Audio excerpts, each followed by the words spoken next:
Assalamualaikum warahmatullahi wabarakatuh. Yang terhormat Ibu Naning selaku dosen pengampu mata kuliah Biologi Protista dan yang saya sayangi rekan-rekan semuanya. Video ini disusun sebagai salah satu tugas mata kuliah Biologi Protista yang diampu oleh Profesor Naning dan dibuat oleh saya Muhammad Nur Aziz Ariski dengan NIM 2402012014145. Tujuan dari kegiatan kultur mikroalga adalah mahasiswa terampil dalam pembuatan kultur mikroalga langsung dari alam, mengkaji pertumbuhan populasi mikroalga berdasarkan perubahan warna dan penentuan waktu yang tepat untuk pemanenannya. Mikroalga adalah organisme eukariot yang berukuran mikro. Organisme ini mempunyai struktur sangat sederhana dan dapat terdiri dari satu atau banyak sel. Mikroalga mempunyai kemampuan untuk berfotosintesis dengan bantuan sinar matahari, di mana mikroalga akan menangkap dan mengubah karbon dioksida menjadi cadangan energi kimia di tubuhnya. Mikroalga dapat ditemukan di berbagai tempat di mana tempat air dan sinar matahari berada. Mikroalga merupakan dasar dari rantai makanan di laut. Oleh karena itu, mikroalga dapat digunakan dalam usaha komersial budidaya, biota laut, atau sebagai sumber pakan, antara lain pada tahap pertumbuhan moluska, bivalvia, dan lainnya. Metode yang dilakukan pada penelitian ini mencakup yang pertama, alat yang digunakan adalah 5 buah botol dan yang kedua adalah 5 buah wadah.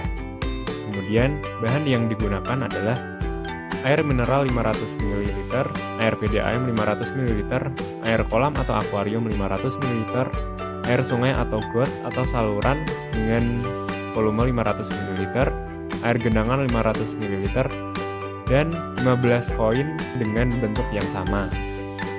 Cara kerjanya meliputi alat yang akan digunakan untuk praktikum disiapkan, air yang akan disajikan bahan untuk kultur mikroalga dicari dan dimasukkan ke dalam botol dan wadah yang masing-masing terbagi menjadi 5, atau botol 5 buah dan wadah 5 buah.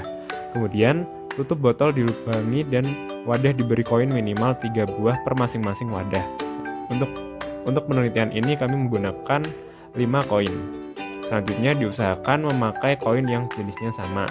Semua botol dan wadah yang sudah disiapkan diletakkan di tempat yang terkena sinar matahari, kemudian diamati dan didokumentasikan setiap hari selama 14 hari.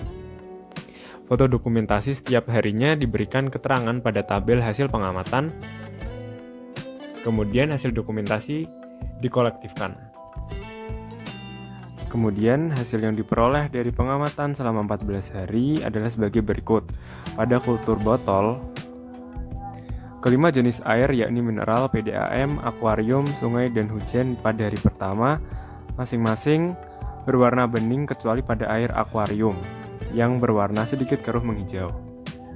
Memasuki hari ke-7, air mineral, PDAM, dan air hujan masihlah bening, tetapi air akuarium sedikit keruh menghijau dan air sungai berwarna bening dengan sedikit keruh di bagian bawahnya. Memasuki hari ke-12, air mineral dan air PDAM berwarna bening, air akuarium berwarna keruh menghijau, air sungai berwarna bening tetapi sedikit keruh di bagian bawahnya, dan air hujan sedikit keruh. Untuk selanjutnya di hari ke-14, diketahui bahwa air mineral PDAM berwarna bening, air akuarium berwarna keruh hijau, air sungai berwarna bening tetapi keruh di bagian bawahnya, dan air hujan sedikit keruh. Selanjutnya adalah hasil pengamatan koin yang diletakkan di dalam kelima jenis air yang berbeda. Pada hari pertama, air mineral, air PDAM, kolam, sungai, hujan, dan koinnya masih berwarna bening. Memasuki hari ke-7, air mineral, air PDAM, air kolam, air sungai, air hujan sudah memiliki perbedaan. Pada air kolam, airnya terlihat mulai menghijau dan air sungai juga mulai mengeruh di bagian bawah. Memasuki hari ke-12, tampak perbedaan yang cukup signifikan. Pada air mineral dan koinnya berwarna bening, air PDAM dan koinnya sedikit keruh, air kolam dan koinnya sangat keruh hijau, air sungai dan koinnya sangat keruh menghijau, dan air hujan dan koinnya berwarna keruh. Memasuki hari ke-14, air mineral dan koinnya masih berwarna bening, air PDAM dan koinnya sedikit keruh, air kolam dan koinnya sangat keruh hijau, air sungai dan koinnya sangat keruh menghijau, dan air hujan beserta koinnya berwarna keruh. Selanjutnya pembahasan. Untuk kultur botol, hasil pengamatan kultur pada botol menunjukkan hasil yang bervariasi. Air mineral tetap berwarna bening hingga ke hari ke-14, air PDAM juga tetap berwarna bening sampai hari ke-14, air akuarium sedikit keruh dengan warna hijau dari hari pertama hingga ke-10, kemudian semakin keruh pada hari ke-11 hingga ke-14, yakni dengan ciri semakin menghijau. Air sungai berwarna bening dari hari pertama hingga ketiga. Mulai hari keempat, air sungai mulai sedikit keruh menghijau hingga hari ke-14. Kemudian warna keruh terlihat jelas pada bagian bawah botol. Air hujan berwarna bening dari hari ke-1 hingga ke-11, kemudian mengalami perubahan dengan warna sedikit keruh dari hari ke-12 hingga ke-14, terutama di bagian bawah botol. Adanya kekeruhan pada botol dikarenakan adanya mikroalga yang terus memperbanyak diri dengan cara membentuk koloni. Kemudian didukung adanya suplai nutrisi yang memadai terutama pada air sungai yang berasal dari alam, air hujan dan air kolam yang mendukung perkembangan mikroalga. Selanjutnya, pembahasan mengenai kultur koin. Hasil pengamatan kultur pada koin menunjukkan hasil yang bervariasi. Pada 7 hari pertama, semua koin pada masing-masing air tampak bening dan tidak ada koloni yang tumbuh. Mulai hari ke-8, koin pada air kolam dan air sungai mulai tampak menghijau yang menandakan mulai tumbuh koloni. Pada hari ke-9, koin pada air sungai mengeruh berwarna kecoklatan dan koin pada air kolam mengeruh hijau. Pada hari ke-10, permukaan koin pada air hujan tampak keruh. Pada air mineral dan air PDAM tetap bening. Di hari ke-11, air kolam sudah keruh menghijau sama dengan air sungai, air hujan sedikit keruh. Kemudian di hari ke-12 hingga ke-14 terlihat air PDAM sedikit keruh, air sungai dan air kolam terlihat sangat keruh hijau, air hujan keruh, tetapi air mineral tetap bening.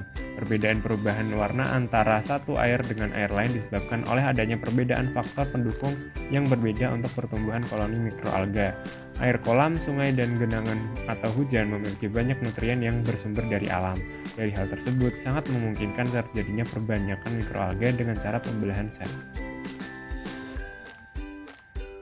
Pernyataan tersebut didukung oleh Utami 2012 yang mengatakan bahwa dalam kondisi nutrien yang banyak, terjadi pembelahan sel alga yang sangat cepat sampai puncak hari ke-10 hingga ke-15.